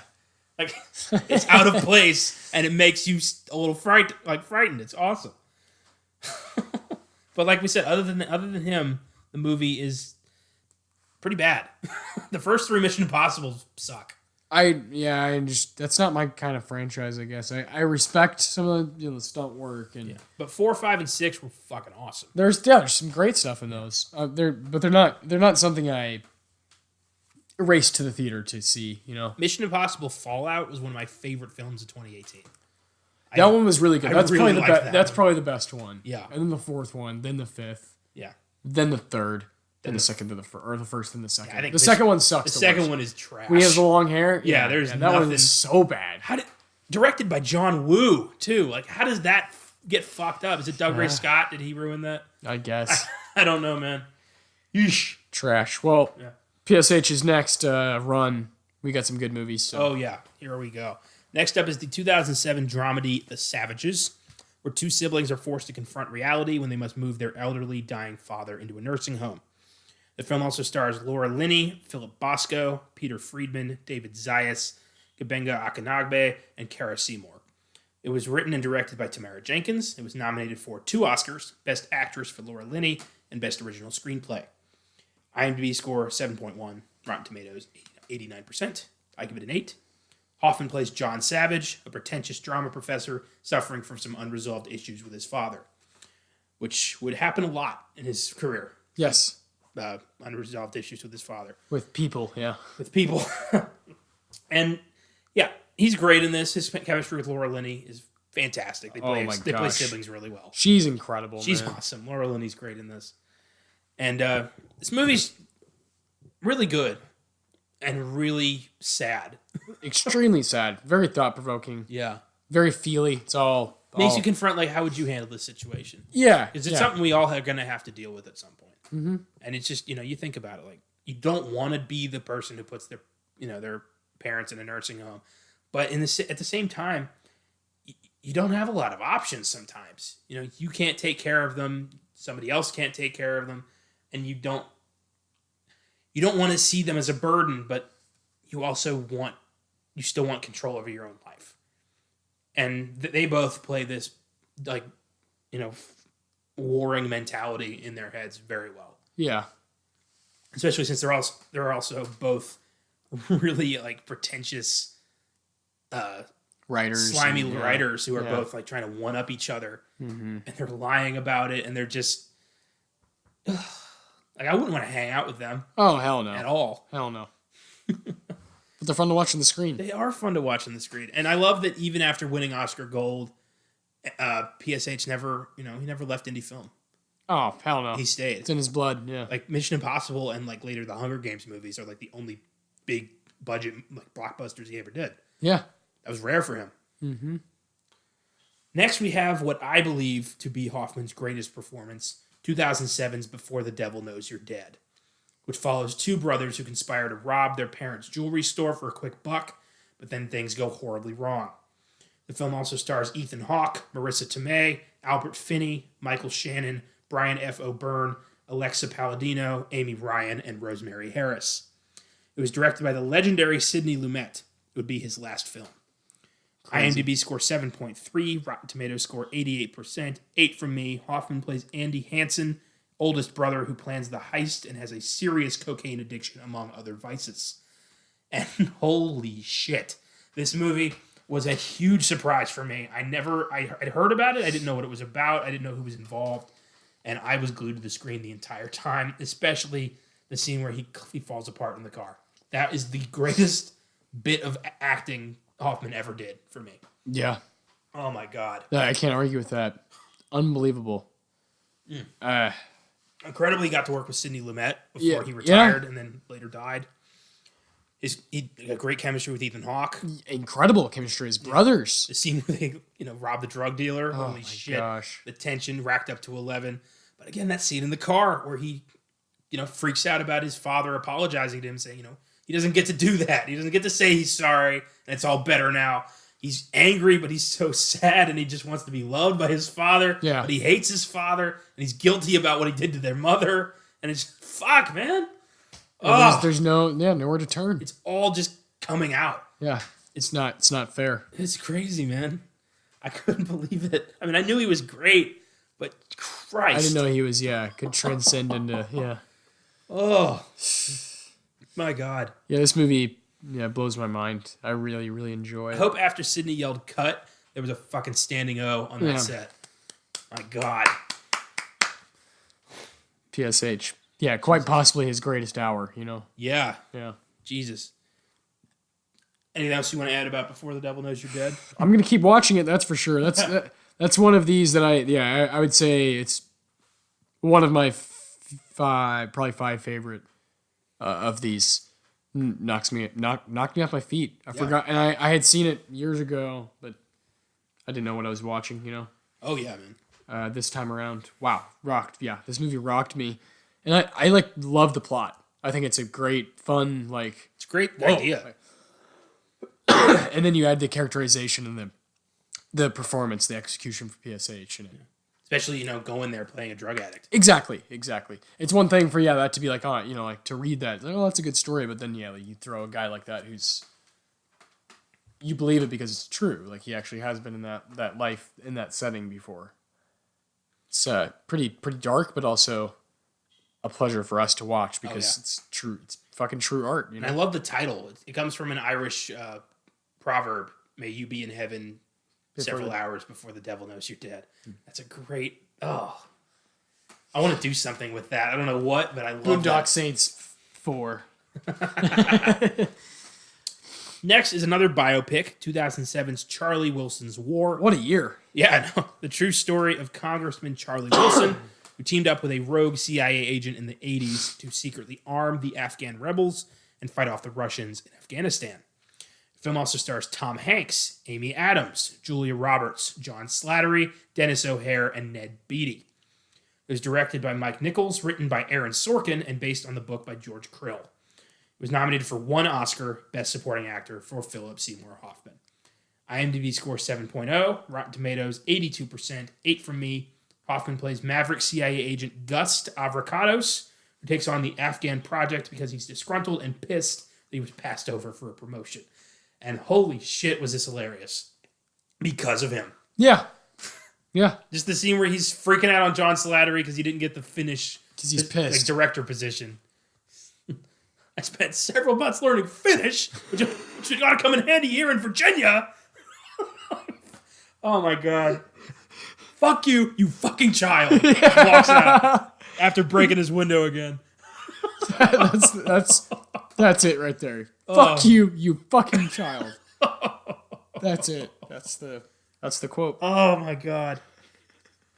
Gust. I love it. The little jabs he has with Tom Hanks throughout, it's so perfect. Yeah. He was just, this is one of my top 5 favorite roles. Favorite roles? Yeah, man. I can't argue that. Oh, fucking Gust. Hilarious. This movie gets, I don't think gets enough credit. This is a really fun movie. Aaron Sorkin is so talented at taking a story that is so dull and turning it into must-watch film. Because, his writing is, He's the fucking best. exquisite. He wrote The Social Network, right? Yes. Yeah. Yeah, Moneyball. Yeah. God damn, man. Yeah. The West Wing. He made the TV shows. Says that. Yeah. Whew. Jesus, he's so good at this. Next, we've got arguably the strangest and most contentious film on this list, 2008's Synecdoche, New York, which follows the life of a playwright as he builds a life-size replica of New York City inside an impossibly large hangar and struggles with relationships and reality. The film also stars Samantha Morton, Michelle Williams, Catherine Keener, Emily Watson, Diane Wiest, Jennifer Jason Leigh, Hope Davis, and Tom Noonan. It was written and directed by Charlie Kaufman.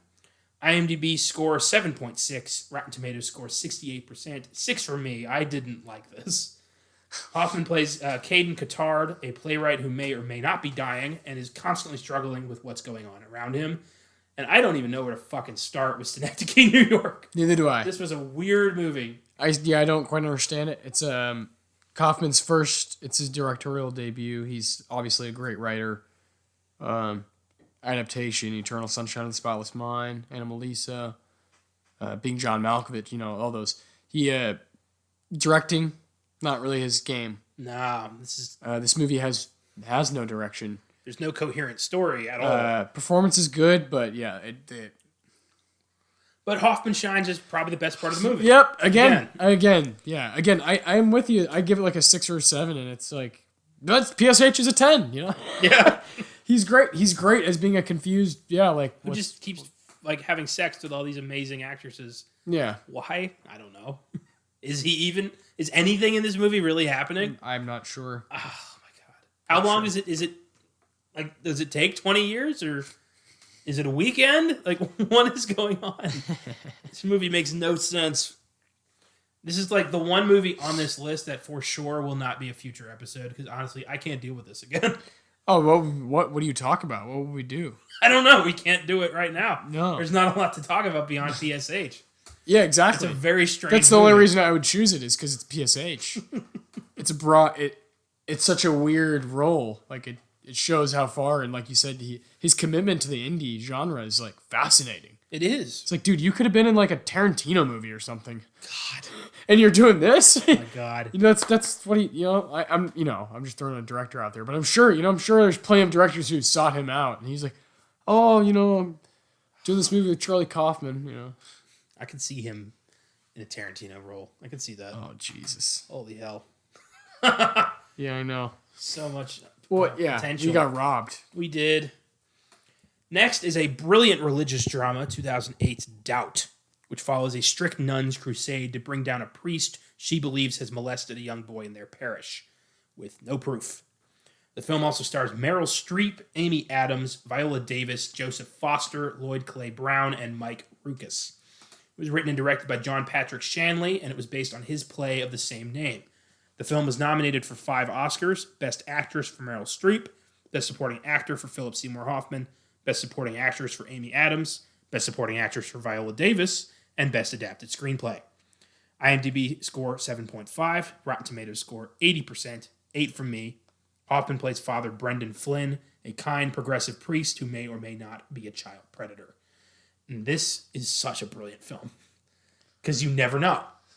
Yeah, and it's great. It was a play, and it's like that's very apparent. It's very obvious. It's like just bam, bam, me and you. But to see Meryl Streep and Philip Seymour Hoffman on screen together, to see Meryl Streep and Viola Davis walking together, that's probably my favorite scene in the movie. I love PSH, but Viola Davis got a nomination because of that scene. That's the only scene she's in. Yeah, is that scene from sitting down and her telling her about like what she thinks, and she's like, I need to go to work, and she's like, can I walk with you? And that's when she's like, all right, I think your son's being molested. But then she doesn't care. She's like, I well, know. She's like being good to him. Yeah, she's like, we have to get to June. That just shows how ridiculous the racism was and what she had to do for her son just to like stay in school. Horrendous. But PSH, it's an interesting role because you can watch this 2 ways. You can watch this as he's a good man being railroaded, or he's a monster hiding in plain sight. Yeah, he's being railroaded. That's what you think? I think that too. Definitely being railroaded. But is that because we like him so much? No, I think at the end when Meryl Streep breaks down and says, I have my doubts, I think that's like her saying, like, I admit, like, maybe it was my own flaw. Maybe it was my own personal, vendetta. My God. And it really, as a film, is hard to, like, see why. Why is she so upset with this guy? Why does she have a vendetta against him? Because he wants to bring the church into the 21st century. He wants to go into like the new age. Yeah, he wants to actually be like a good, kind church. He wants them to be kind. And she is very much Old Testament. Yeah. And that kind of shit clashes. And if she sees an opportunity to get him out of there, she's going to take it. Yeah. There's motive there. Like for her to be lying about this. And she wants to be in charge too. She wants to be the top dog. He threatens her power. Yeah. It's Meryl Streep, man. And then Amy Adams is caught in the middle of all this shit. And she's great too. Yeah. Everybody's great. But I love how they show... This movie is like for actors. This is a movie mostly about humanity, about how, flawed even the religious perfect people are. The nuns and the priests. Yeah. Because, Amy Adams has moments where she flips out. She freaks out on the kids. Meryl Streep is constantly harassing everybody. Yes. And even Father Flynn, while attempting to be good...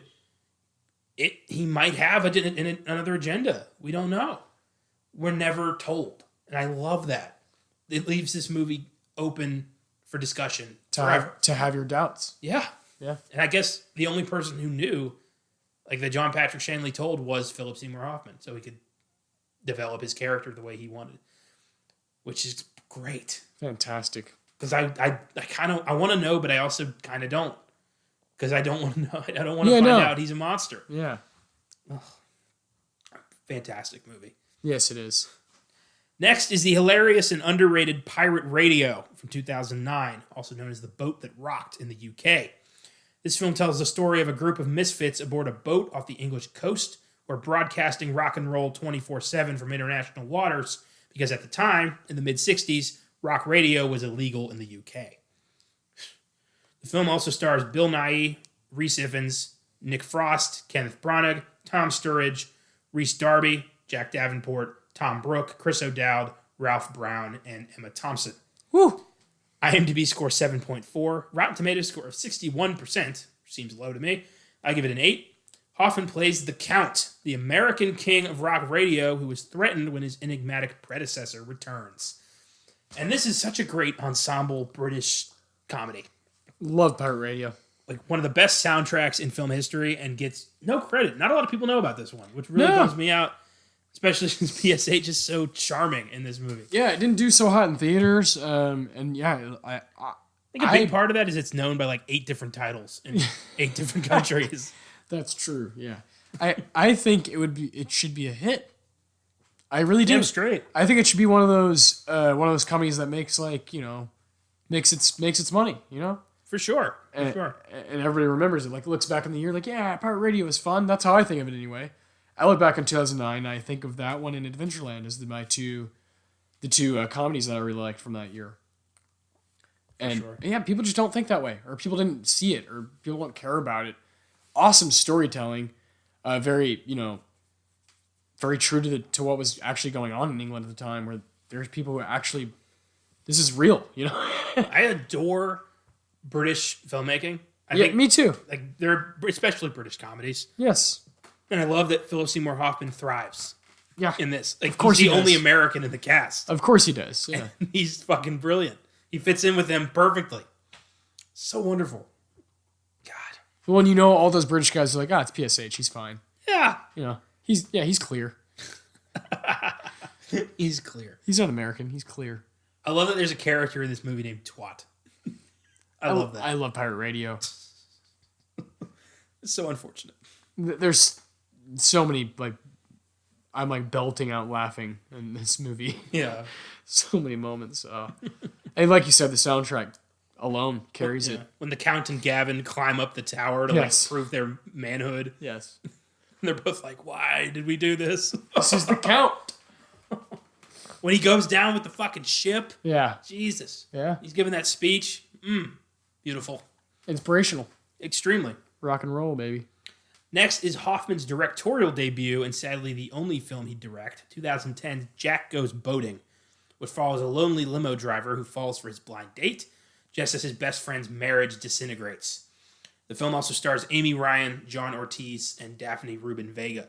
It's based on the stage play of the same name by Robert Glaudini, a play that Hoffman had performed many times. IMDb score 6.4, Rotten Tomatoes score 68%, 8 from me.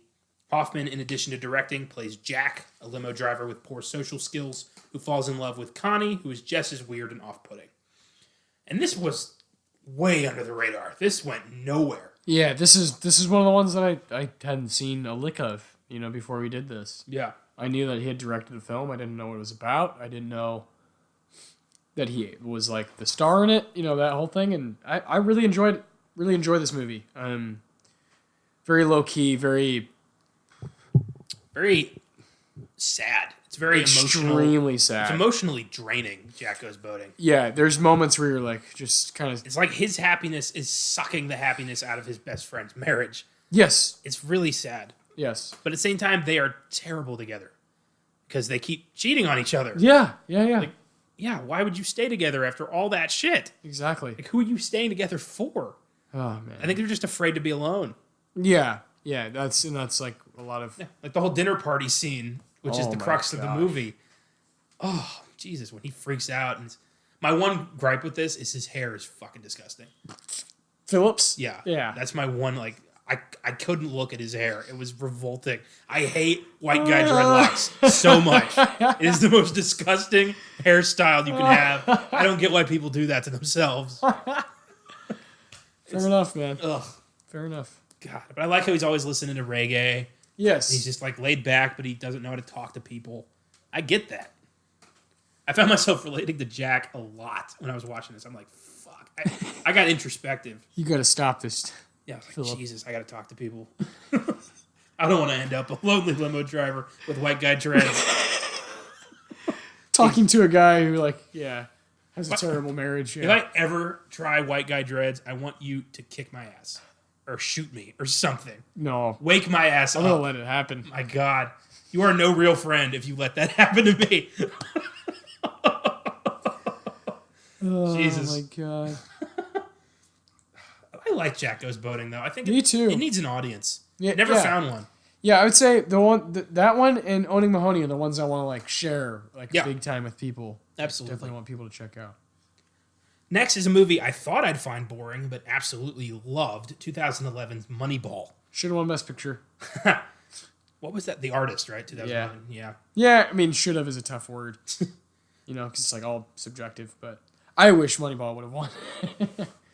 That would have been cool. Moneyball is the true story of Oakland A's baseball manager Billy Beane, who used the experimental statistical analysis of a Yale grad intern to craft a winning baseball team on a budget. Beane's formula would later be adopted by nearly every team in the league. The film also stars Brad Pitt, Jonah Hill, Chris Pratt, Robin Wright, Stephen Bishop, Ken Medlock, and Karis Dorsey. The film is directed by Bennett Miller and was based on the book Moneyball, The Art of Winning an Unfair Game by Michael Lewis. It was nominated for 6 Oscars: Best Picture, Best Actor for Brad Pitt, Best Supporting Actor for Jonah Hill, Best Adapted Screenplay, Best Film Editing, and Best Sound Mixing. IMDb score 7.6, Rotten Tomatoes score 94%. I give this a 9. Fucking love this. Yeah, man. So close to a 10. But just one of the best sports movies, maybe the best. Oh, hell It's yeah. so good. Hoffman plays Art Howe, the disgruntled coach of the Oakland A's, who repeatedly refuses to play the A's the way Billy Beane intends, causing them to constantly lose.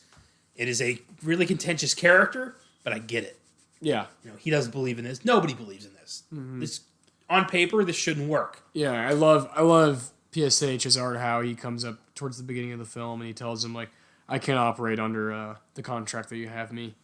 Saying, like, I need the job security. Yeah. And it's so interesting to watch in professional sports because you're like, all these guys are divas. They're all just like making millions and millions of dollars, and they all complain about it.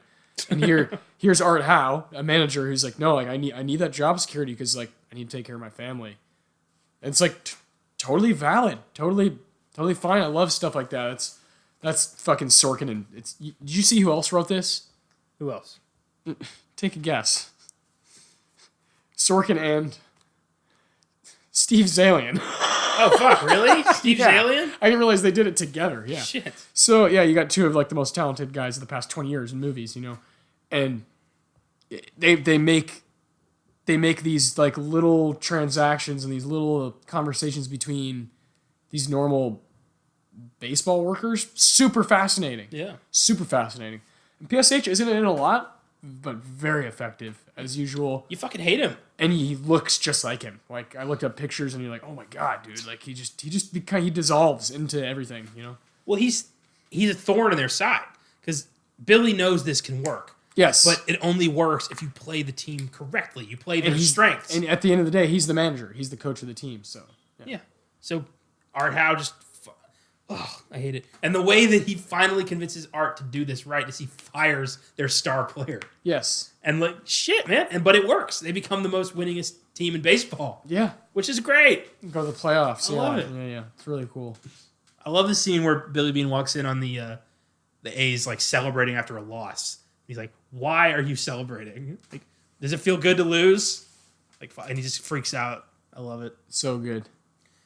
Awesome movie. Fantastic movie. Even if you don't like baseball, check out. It doesn't Moneyball. matter. It's I so don't good. like baseball. I don't either, I love sports, but I don't like baseball. I love movies. I love Aaron Sorkin, and I love Brad Pitt. So give me that, and I'm in. And Jonah Hill is awesome in this. Yeah, he's too. great. Scored his first Oscar nomination for this. Yeah. I can't believe Jonah Hill has 2 Oscar nominations. Just on the side here, who'd have thought I know. the chubby kid from Superbad Yeah. would be a multi-Oscar nominee And a director. and a director? Yeah. Who knows, man? He Wonderful. just signed a contract. He's like he teamed up with Adidas. Like Jonah Hill. Jonah Hill is like with Adidas now and is like gonna promote stuff with them. I'm like, what Okay. on earth? All right, sure. That's great. Yeah. Good for him, man. He's raking in the fucking money. That's fantastic. I never would have thought. It's a weird partnership. I know. It's like he makes a skating movie, works with Adidas now. Just like, man, this guy, he's changing his entire Is reputation. he going to run for Congress, too? Like, what the fuck? Fucking A. Fucking A. Finally, we have Hoffman's last great film before his untimely death. Once again with Paul Thomas Anderson, 2012's The Master. What follows a violent loner as he becomes a crucial piece of a budding new religion/cult called The Cause. The film also stars Joaquin Phoenix, Amy Adams, Rami Malek, Jesse Plemons, Laura Dern, and Amber Childers. It was written and directed by Paul Thomas Anderson. While the film is a thinly veiled look at the origins of Scientology and its founder L. Ron Hubbard, it's not expressly said, so therefore it isn't really, but it is. Yes. It was nominated for 3 Oscars: Best Actor for Joaquin Phoenix, Best Supporting Actor for Philip Seymour Hoffman, and Best Supporting Actress for Amy Adams. IMDb score 7.2, Rotten Tomatoes score 85%, 8 from me. Hoffman plays Lancaster Dodd, the charismatic but intimidating leader of The Cause, who is quick to anger if anyone disagrees with him or challenges his word. Regrettably, it would be at the wrap party for The Master that Hoffman broke his sobriety streak and had his first drink in 22 years. It's likely this led directly to his relapse. That's a bummer. Yeah. But this is a hell of a movie. And a hell of a performance. Lancaster Dodd is a fucking villain, straight up. He's manipulative. He's insane. He's evil at times. It's really remarkable. He's the pig fuck. He is definitely the pig fuck. Yeah. Yeah. Go ahead. I know you've got a lot you want to say about The Master. Love The Master. Here we are again. Paul Thomas Anderson. This is it. Yeah, like you said, this led to him picking up alcohol again, which I read up more on because you had shared that with me, and I didn't really know that. Makes the film a little bit darker, so it does. Yeah. Because in the film, of course, there's plenty of scenes where Freddie Quell, Joaquin's character, and him are drinking together, very strong drinks, and you just get the sense that this isn't necessarily acting for them, if you know what I mean. Yeah. That's kind of what you get. That's what, especially if you're a fan of movies so much, and you sometimes sacrifice knowing exactly what the artist is sacrificing to make that movie. I have no idea what was going on set. That movie was probably fucking hell. Like, I would be more comfortable if it was like, I'm going to drink to get into character, as opposed to at the wrap party, someone's like, hey, have a drink with me. It's the end of the movie. Yeah. If that's the case, my heart's broken, because that's horrifying. But if it's like, I need to understand Lancaster Dodd in order to do that, I have to have a drink. See, I can't validate that because there's so many characters he's played while sober. That's true. Because I'm with you. I totally get like being in the character. I get it. But when it comes to your like life and death, and you have an addiction, I'll say myself, when I first turned 21, I went through a pretty severe stretch where I was drinking heavily every single day, and it was bad, and it put me in the hospital. It cost me a lot of money. Shit, man. Back in 2017, I was in the hospital because I drank too much, and there's, the doctor's like, hey man, you need to go to AA, that sort of thing, and I haven't really ever shared that with anybody until now. Wow. PSH is like huge for me because he like proved that you can like work and be creative and give that stuff up. And so yeah, this is like, it's like heartbreaking for like one of my heroes and one of those guys that I'm like, oh, he like has gone through hell and come back and like stayed there, and worked and been the best. Like, yeah, so I don't really even want to think about it, especially if someone offered it to him knowing his past, which who doesn't know his past? Was it a cast member? Was it a crew member? Was it someone, who's giving, like you said, I don't know. Might have been nobody. He might have just who knows? Gotten in such a dark place. Yeah, who knows? Yeah. Who knows? But with all that said, he's so fucking good in The Master that like I've never seen someone with like a final piece like he left us before he passed away, where like you said, like led to his death. creatively and actually. Like there's a finality to it of like this started a whirlwind, and here he is in his 40s, like living, doing his thing. He's an Oscar winner. He's in movies right and left. He's got, he's doing fine. He's got 3 kids. 3 kids, man, and 46 years old and just couldn't handle whatever demons he was trying to fight.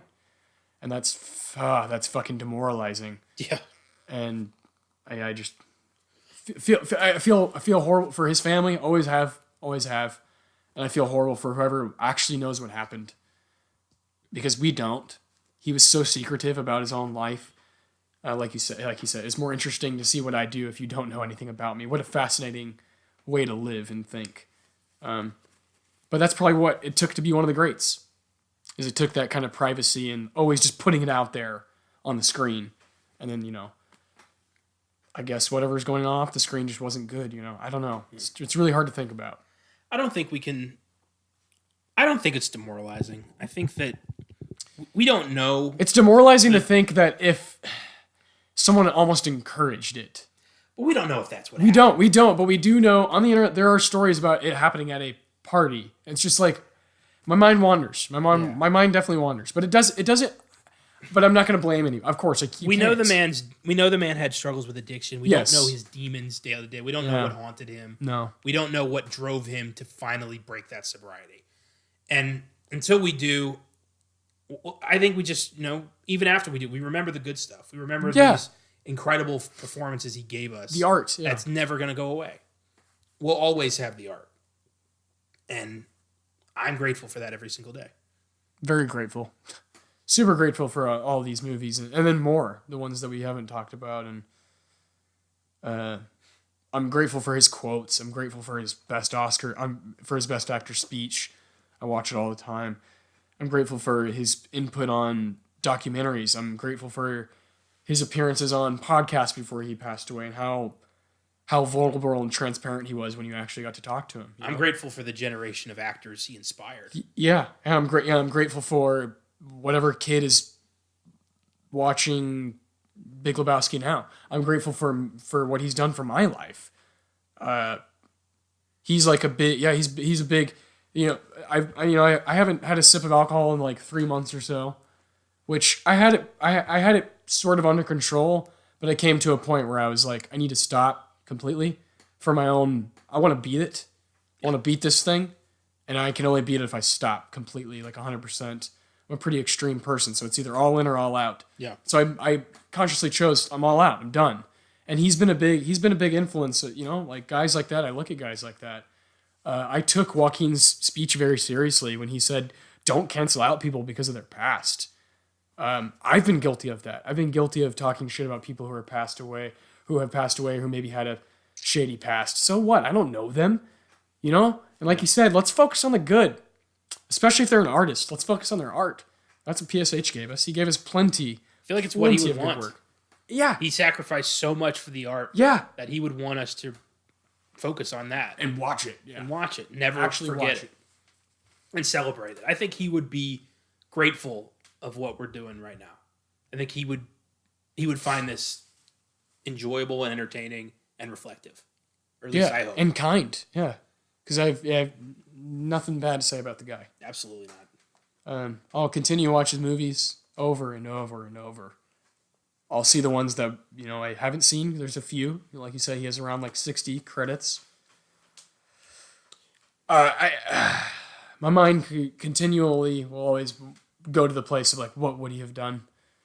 We said that plenty of times on this podcast, but just who would he have worked with? Yeah.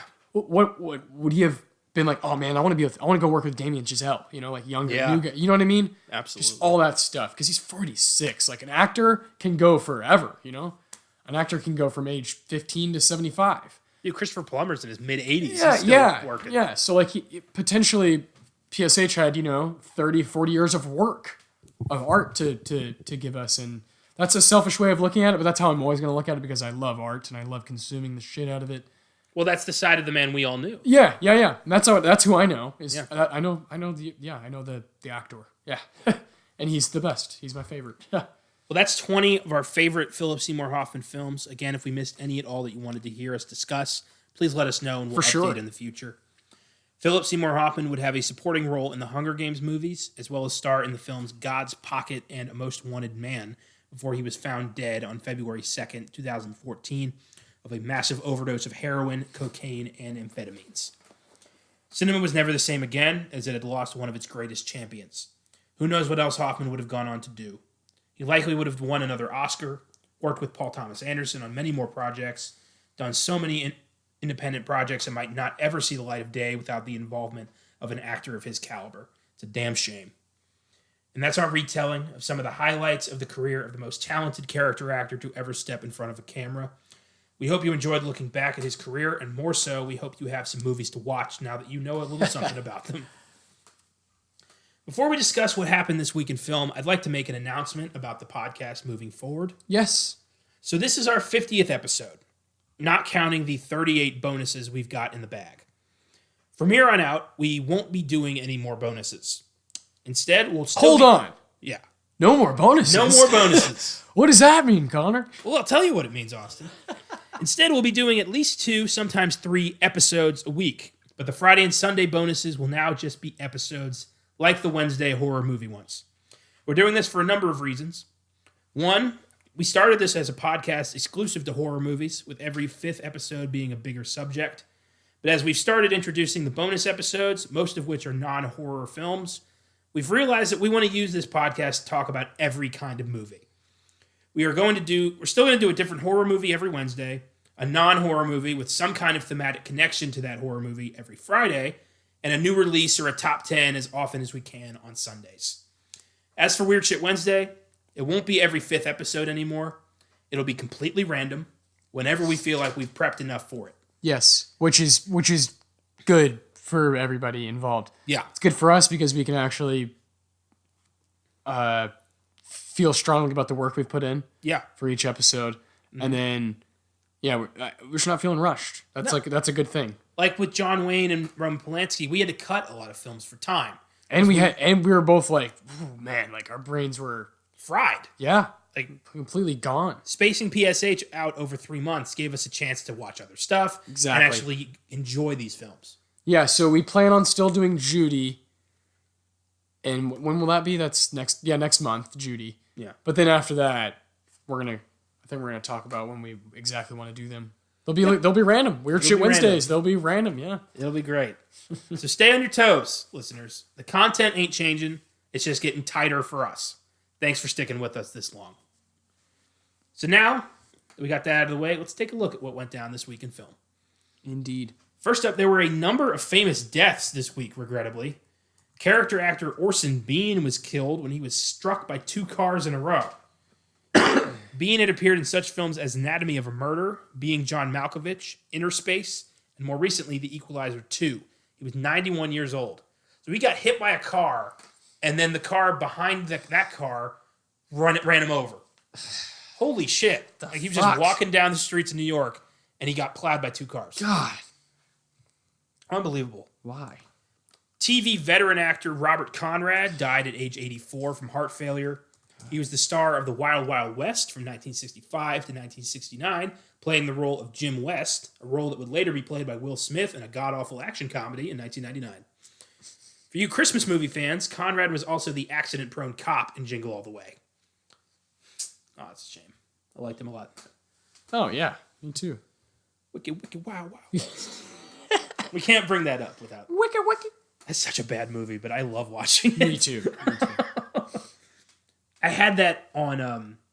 I had taped it off of TV when I was a kid, like a tape that I taped off like HBO or something. Jesus. It was half Wild Wild West and half, I think, the 1998 Godzilla movie. Oh Lord, with Matthew Broderick. Yeah. So there was that, like the 2 worst movies of the late 90s I had on tape. That's great. Worst or best? Well, we'll find out because there's no way in hell we don't do those movies. Yeah, true. And of course, legendary, highly respected American badass Kirk Douglas passed away at 103 years old. Douglas had been nominated for 3 Oscars in his career for his performances at 1949's Champion, 1952's The Bad and the Beautiful, and 1956's Lust for Life. In addition, he starred in such iconic films as Spartacus, Ace in the Hole, The Vikings, and Paths of Glory.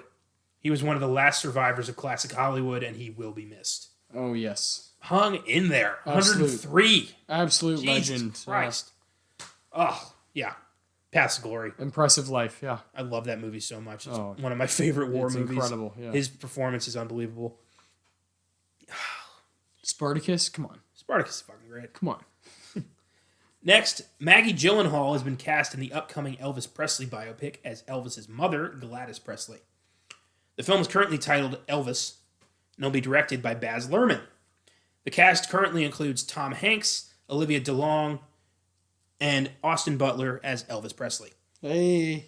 So, this is shaping up to be a very interesting movie. Hell yeah. I heard Tom Hanks is playing like a villain. I'm in. Elvis's first manager who fucked him over. That would be very interesting. Finally, Sam Raimi is in talks to direct Doctor Strange in the Multiverse of Madness for Marvel. Raimi is, of course, the director of the Evil Dead trilogy, as well as the early 2000s Spider-Man trilogy, proving he's got a great track record with superheroes. And I think he's a fantastic choice for Doctor Strange 2, which you're already saying is going to be a little bit more, horror movie. Edgy, yeah. Edgy. Not too much, because Scott Derrickson got fired for that. Yes. But enough. And since it's a multiverse movie, people are saying, is Tobey Maguire going to make a cameo as Spider-Man? Which would be awesome, but I would bet no way. No, I don't think so. I don't think Tobes is, I think he's done. He's done pretty much with everything. When was the last time he did anything? Yeah, exactly, yeah. I've heard he's a nightmare. Yeah, not surprising. Thanks for listening, everybody. We hope you enjoyed today's episode. We might have a Friday episode for you this week, and we are going to have an episode for you on Sunday discussing the highs and lows of the recent Academy Awards. Check out our post-Oscars 2020 episode this Sunday. Do not forget Philip Seymour Hoffman and the incredible performances he gave all of us. Though he may be gone, the work will never die. Until next time, listeners. Peace.